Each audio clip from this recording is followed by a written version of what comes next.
O vento vai trazer... Serviço de atendimento ao cinéfilo, voltando aqui com mais uma pergunta mandada pra você aqui nos comentários do vídeo. Então se você tem uma pergunta, manda aqui embaixo pra mim.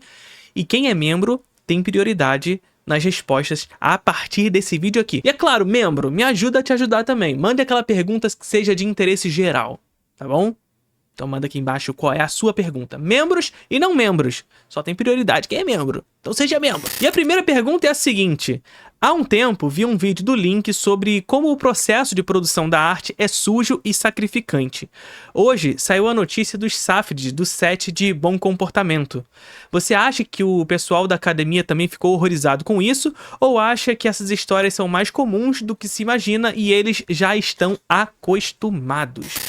Pra quem não sabe o que aconteceu, recentemente saiu a notícia de que no set de filmagem de Bom Comportamento dos irmãos Safdie rolou um problema com uma atriz menor de idade. Eu não tô acompanhando exatamente como é que foi o caso, o que aconteceu no caso. Eu acho que é uma investigação que deve rolar nas próximas semanas ainda, mas parece que um ator mais velho que foi contratado assediou essa menina menor de idade e que, segundo relatos, os diretores não sabiam que era menor de idade naquele momento, enfim, aquele negócio para tentar se sair. E que isso fez com que ambos os diretores rompessem.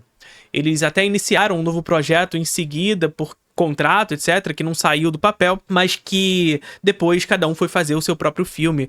Um deles foi fazer o Smashing Machine com o The Rock e o outro foi fazer o March Supreme com o Timothée Chalamet. Enfim, eu acho que o Link tá certo quando ele diz que o processo de produção de arte é sujo e sacrificante. Cinema é uma arte coletiva, mas sobretudo uma arte muito cara e inserida sobre um contexto de capitalismo industrial, demanda de quem detém os meios de produção e, portanto, o cinema acaba sendo uma mercadoria onde a sua função final é a função lucro. Então, os filmes estão condicionados por essa dinâmica do dinheiro, por essa dinâmica que envolve a grande indústria da cultura.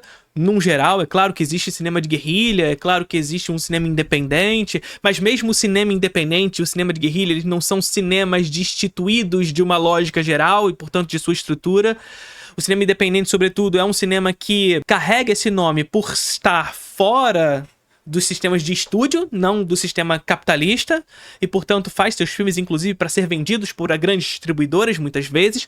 Até mesmo lá na década de 60, no início da década de 60, quando o cinema independente começa a ganhar força num contexto de crise do cinema de estúdio, era assim que funcionava. Kubrick, etc., surge nesse contexto. O próprio Sidney Lumet fazendo seus filmes em pequenas e médias produtoras para que seus filmes sejam vendidos para as grandes produtoras. Enfim, o cinema ele está condicionado por um sistema geral, por uma estrutura geral de produção que é massificante, produtificada e que é suja em torno dessa ideia do dinheiro. E por que eu tô dizendo tudo isso? Porque eu tô envolvendo a questão do capital nessa discussão que é também moral. Veja, o caso Harvey Weinstein era conhecido por toda a indústria americana. Não há quem não soubesse de tudo o que estava acontecendo. Mas o Harvey Weinstein era um grande chefão da indústria, e isso é muito importante que a gente tenha em mente.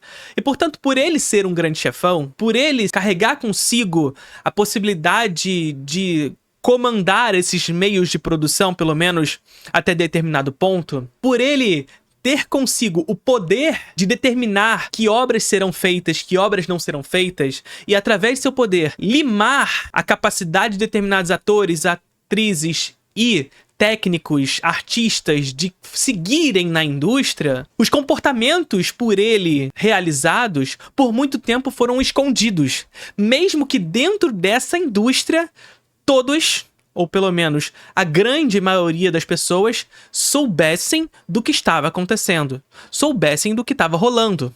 Então veja só, não é sobre as pessoas ficarem ou não horrorizadas, não é sobre estarem ou não acostumadas. São práticas que dentro da indústria da cultura, sob uma dinâmica de hierarquia de poder comandada pelo dinheiro, acaba por silenciar aqueles que têm menos poder em detrimento de outros. Caso contrário, você não terá novos empregos. Eu não sei se vocês lembram, mas há pouco tempo atrás, a atriz Melissa Barrera foi demitida da saga Pânico, e é claro que aqui a gente está envolvendo outras questões políticas, ideológicas, não é o mesmo caso do que aconteceu com os irmãos Safdie aqui em Bom Comportamento, mas a Melissa Barrera foi demitida da saga Pânico em razão de um posicionamento político e ideológico pró-Palestina. A gente até, depois das notícias do ano passado, da compra da Warner pela Paramount, a gente tem alguns vídeos aqui no canal e a gente traçou uma discussão sobre o assunto, entendendo inclusive que os donos da Paramount,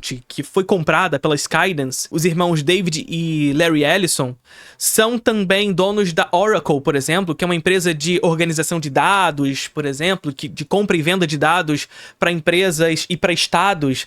E a Oracle, através do Larry e David Ellison, tem uma atuação forte no Estado de Israel. E a indústria da cultura é também uma ferramenta fundamental para David e Larry Ellison no comando ideológico à direção pró-Israel. Ou seja, a demissão de Melissa Barrera está intimamente relacionada a esse processo. Então, há atores e atrizes que porventura até acreditam, até são favoráveis a uma luta pró-Palestina. Mas estando condicionado a um sistema produtivo estrutural que os impede de se posicionar nessa direção, não o fazem. Caso o façam, serão demitidos tal como Melissa Barrera o foi. Eu trouxe esse paralelo, que é um outro caso completamente distinto em termos morais, pra gente entender como é que funciona a indústria da cultura. A indústria da cultura é condicionada pela forma mercadoria, pelo capital. E quem detém os meios de produção, ou quem está em posições de poder mais elevadas, justamente por ter em mãos aquilo que pode e o que não pode ser feito, condiciona também aquilo que pode ser falado. Não há liberdade de expressão no capitalismo, ao contrário do que dizem pra você. Se as pessoas ficaram horrorizadas, muito provavelmente ficaram nos casos de Harvey Weinstein. Se as pessoas estavam acostumadas, provavelmente não estavam, mas eram situações que eram normalizadas em condições extremas. Veja só, não são situações normais, não são situações naturais, mas são situações que dentro dessas condições acabam por ser naturalizadas, práticas extremas que acabam sendo naturalizadas em condições de hierarquia e de dominância. Então, o caso de Bom Comportamento torna-se, de fato, um horror na indústria. Eu não sei como é que isso vai reverberar nas próximas semanas, se isso vai, inclusive, prejudicar a campanha de March Supreme, pode ser que isso aconteça, inclusive, né? Não sei como é que vai ser. Mas se isso vai reverberar ou não, não sabemos. Fato é que isso se torna um escândalo para a indústria quando torna-se público. Porque quando torna-se público, os rostos de quem é responsável pelos acontecimentos verdadeiramente ganham contornos populares. E o que eu quero dizer com isso? No caso aqui dos irmãos Safdie, nós estamos falando de pessoas do baixo escalão da indústria. Por mais que sejam diretores que estão em ascensão dentro da indústria da cultura dos Estados Unidos, são pessoas do baixo escalão da indústria. Não é um Harvey Weinstein. Então, expor diretores como eles, ou expor os acontecimentos que ocorreram em filmes como os deles, é mais fácil. E eu não estou justificando nada, tá? São culpados, etc. O horror acaba sendo transformado em algo banal. E aí, Felipe, beleza? Gosto muito do seu trabalho. E gostaria de saber a sua opinião sobre por que muitos críticos de cinema e cinéfilos têm gostos parecidos. Digo críticos mesmo, não apenas resenhistas ou influencers. Gostando mais de filmes de De Palma, Carpenter, Clint Eastwood e não gostando tanto de Scorsese, Spielberg. Pausa aqui, eu gosto de Scorsese e Spielberg, tá bom? E como isso reflete o aprendizado do cinéfilo e críticos e como isso seria uma padronização dos gostos e se isso seria um problema ou não. Vejo muito isso nas malditas estrelinhas de Letterboxd, mas muito parecidas. Adicionaria também como a crítica tende a não valorizar filmes atuais e apenas valoriza depois, e como isso seria um problema. Exemplo, Um Corpo que Cai. Vi um vídeo seu agora que fala sobre como se forma o próprio gosto após experiências próprias e influências, e concordo plenamente. O que quis colocar com o comentário é de que o porquê e os que já têm gosto construído, como críticos têm os seus tão parecidos. Abraços. André, querido, vamos lá. O processo de construção de gosto autêntico não significa que ele é natural. Veja o que eu tô falando. A busca por uma construção de gosto é também influenciada pelo meio o qual estamos inseridos. É por isso que é importante, inclusive para a construção de gostos autênticos, que nós tenhamos contato com a diversidade cultural. Que a gente não apenas fique inserido dentro de uma única bolha, e dessa bolha nós extrairemos aquilo que será formado em nosso gosto. Então o cinéfilo, que fica preso somente nos círculos de credibilidade da própria cinefilia, será condicionado aos gostos produzidos por ela. Não porque ele replica ou imita aquilo que é produzido na bolha. Então, um primeiro passo para a construção de um gosto autêntico é quebrar o vício de determinadas bolhas de credibilidade e estar em contato com outras, para que dessas outras eu possa criar um gosto autêntico. Agora, isso significa que o meu gosto será natural? Que eu serei único porque eu nasci com esse gosto?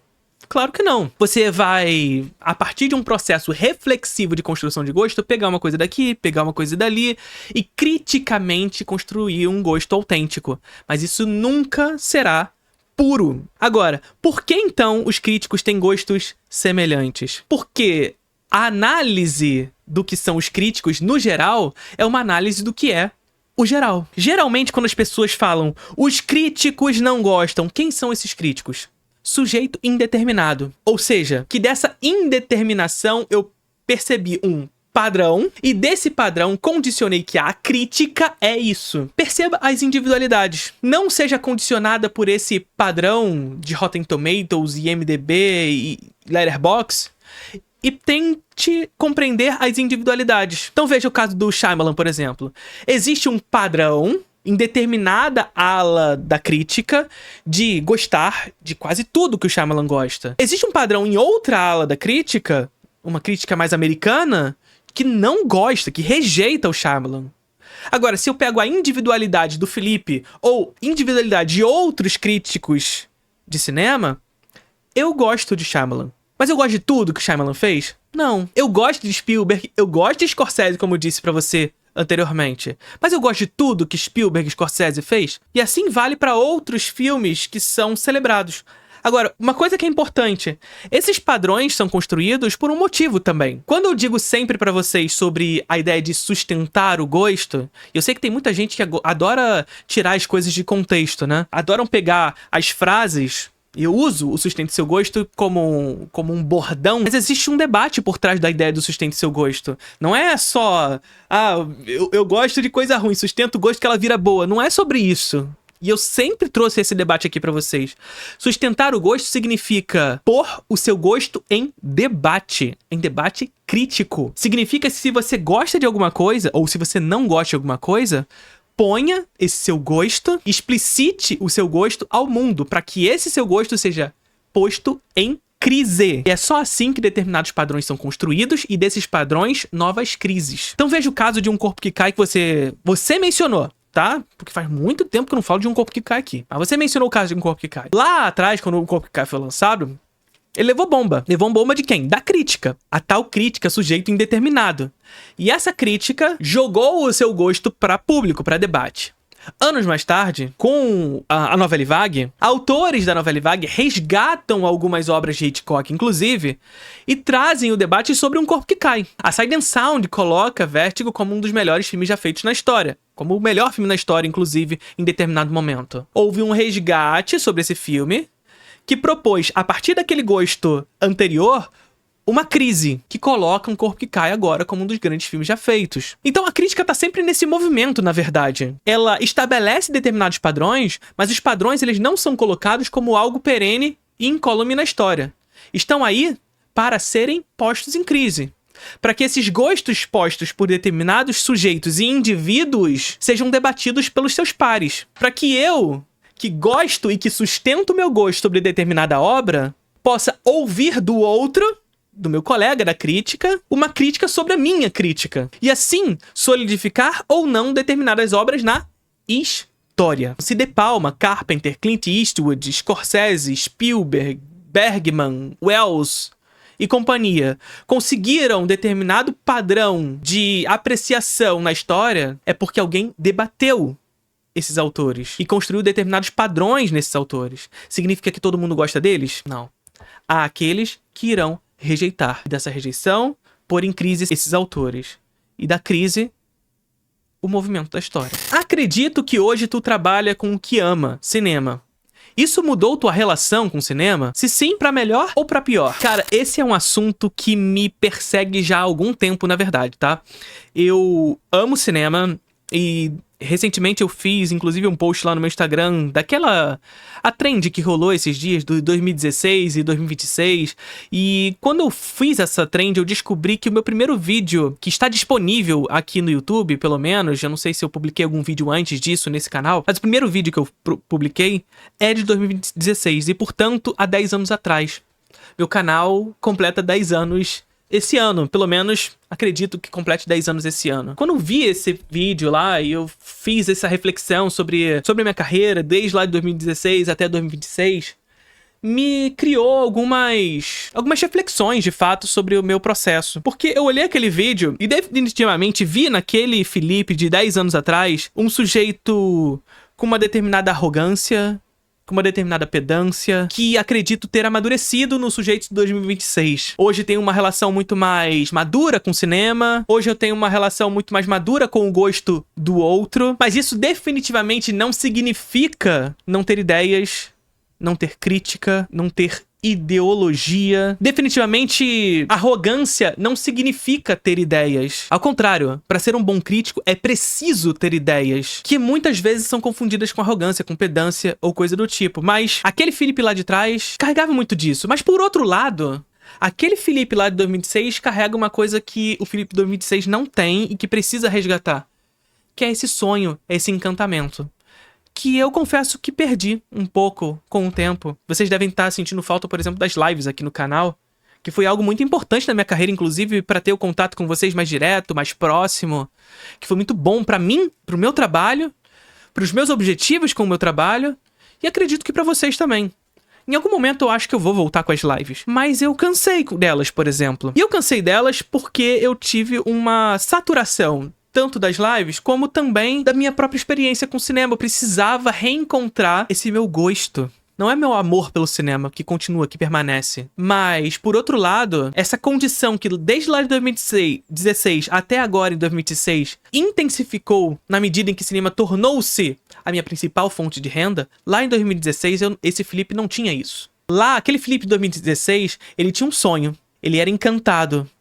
Por quê? Pela possibilidade de ter nisso a sua fonte de trabalho. Mas não era minha fonte de trabalho. Não era minha principal fonte de renda. Mas quando torna-se, isso acaba, mesmo que incondicionalmente, algo que eu falo pra vocês o tempo inteiro. Não torne o cinema objeto de produtividade.